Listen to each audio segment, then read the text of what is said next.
Hey everybody, PM Kester here, and for the next couple of weeks, I'm talking about relationships, but not in the way you may be thinking. The whole marriage, divorce, dating thing. I'm going a little bit deeper because I like to talk about career, money, and relationships. And I refer to relationships in a general way because it means so many things. So in this first video, I'm going to talk about my relationship with money and how I'm trying to cultivate a better relationship with money. And then we're going to talk about relationships as it pertains to other parts of life in the next two videos. Grab a drink, grab a pencil, paper, journal, whatever you got, and come back here and let's talk about it.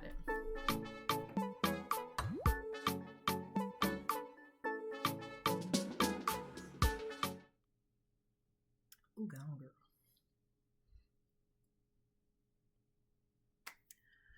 All right. Thank you so much for tuning into the videos. I do have a goal. I'm trying to reach 300 subscribers by the end of February, which is quickly approaching. So if you're watching this video, if you discovered my videos and you have not yet subscribed, hit the subscribe button at any point during this videos. I think there's over 300 videos now. So there's plenty of things for you to watch and catch up on while you wait for new videos to drop. And usually I drop videos weekly. Took a little break. Life was life in a little bit, but I'm back and I'm gonna get some videos out there to you. But relationships and money. If you watched my last video, which was how to not be broke, you recognize that I started this year thinking about money.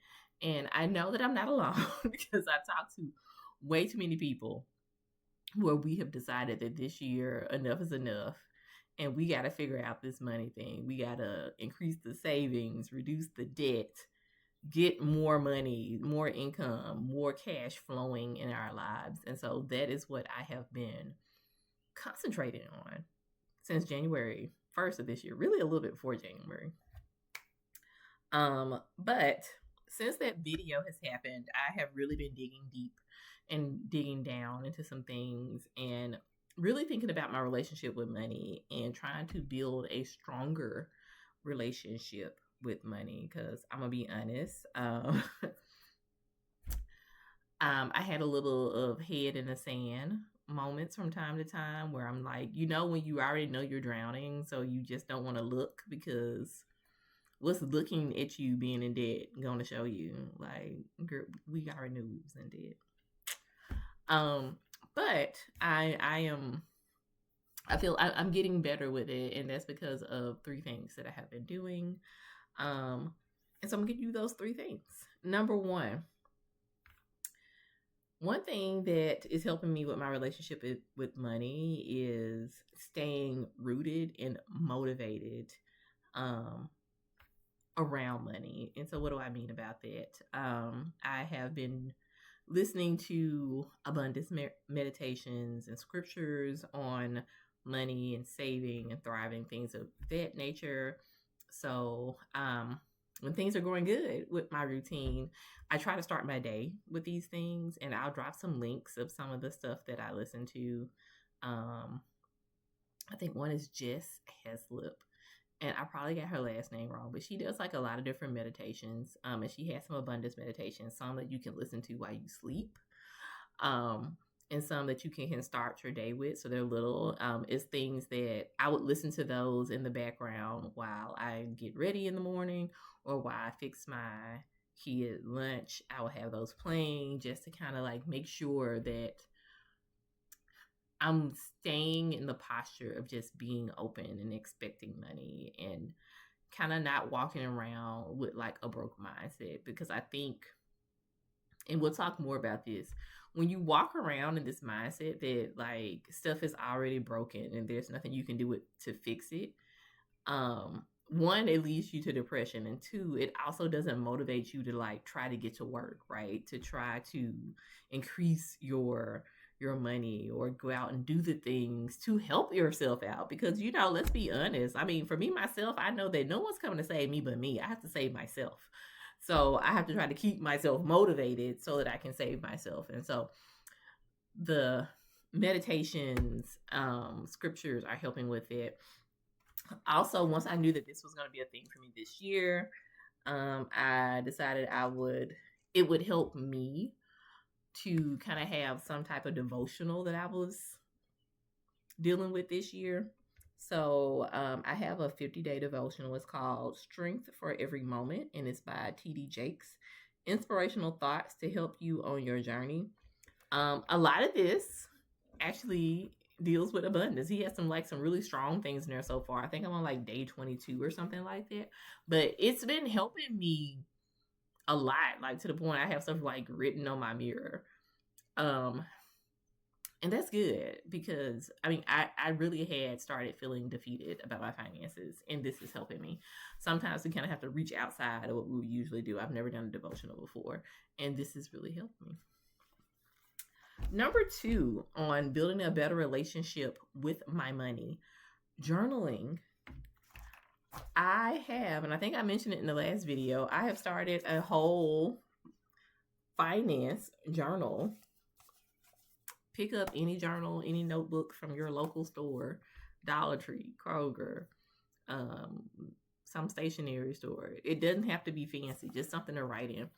And I budget in this journal, but the more important thing, when I feel, trying to rein it in, I feel heavy emotions about finances, and like if I feel sad about something that's come up that I can't provide for my kids, or I get an epiphany. Like I literally had an epiphany on why I spend the way I do while I was out grocery shopping a couple of weeks ago. It was crazy. And it was really crazy. I was like talking to myself at Kroger going like, okay, now this is your budget or whatever. And then this epiphany came up. It was like, well, you know why you spend this way, and these cycles that you're repeating tied to your emotions. Like I'm having this whole thing or whatever. Then I immediately came home and I just started like journaling about it. And it has helped me actually so much in kind of confronting the why in this situation. Especially now politically, we try to give people crap because if folks don't have a lot of money, and we don't recognize that a lot of us are suffering. Like there's 1% of the population is thriving, then the other couple of percent is like scrapping to survive. You know what I'm saying? Like so we have to be honest with ourselves about that, but then we also have to be honest with how we were raised, the environments that we grew up in, the environments that we live in now, how that impacts us mentally and thus financially as well. So journaling about money has helped me a lot. Like I literally just write the feelings down, and it's something that I can look back on and be like, this is my why. This is why this is happening. And I'm finding it's helping me with kind of questioning my why when I feel spurred to spend, emotions. What emotions have led me here?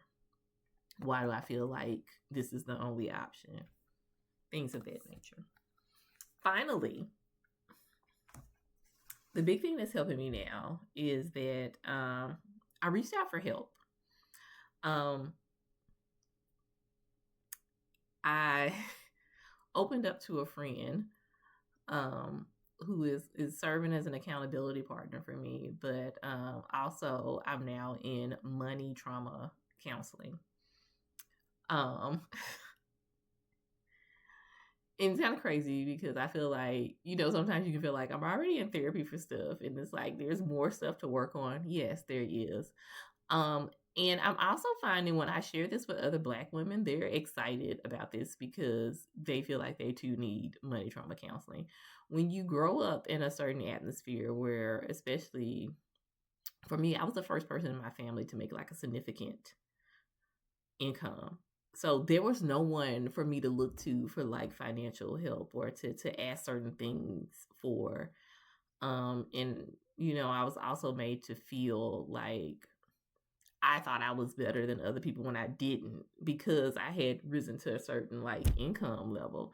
And so it's hard. It's very alienating. And I worked some stuff out in therapy, but now in money trauma counseling, as we peel back the layers on why I spend a certain way and mindsets, and also having someone there to like help me kind of like digest financial things, because you don't recognize that sometimes you don't even know the right people to talk to as you kind of like make these career pivots and make more money and stuff like that.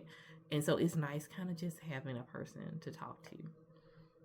And I feel like stuff is just getting so much clearer. And I take my journal into to money trauma counseling, and I get homework, and so my homework goes in here too, and then I share like epiphanies that I've had, and I just feel like it's helping me. So I just really do feel, I feel like it's slow going sometimes, but I'm starting to see changes pop up in my life, and really believing that I'm not going to end 2025 the same way I ended 2024. I'm going to end it financially better.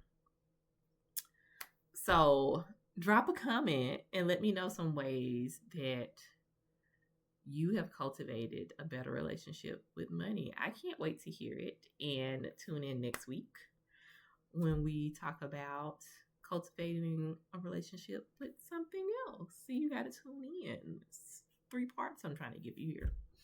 Until next time, find a little time to take a break.